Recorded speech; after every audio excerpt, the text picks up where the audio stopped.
今仔日要为台中西屯行到北屯区捡分头，顺续找朋友。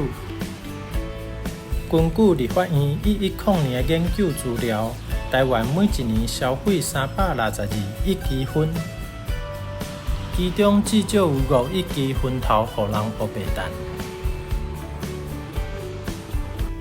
薰头薰塔内的材质是醋酸纤维，也是 polypropylene。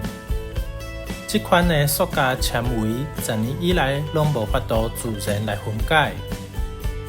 若是入去下水沟仔、溪仔、海洋，也是自然环境内底，毋但会予下水系统塌的薰头喙齿的塑胶粒仔，甲释放出来的 heavy metal 环境荷尔蒙，拢会严重的污染环境。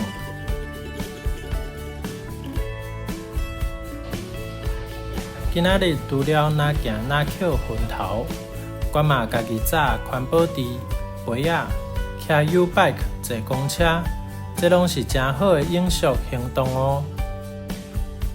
路上阁拄到好朋友的相挺，嘛拜访经营在地咖啡园的头家，做伙讨论农业减碳方向。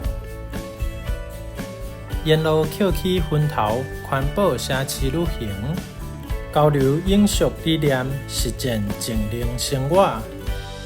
一天捡薰头，任务成功。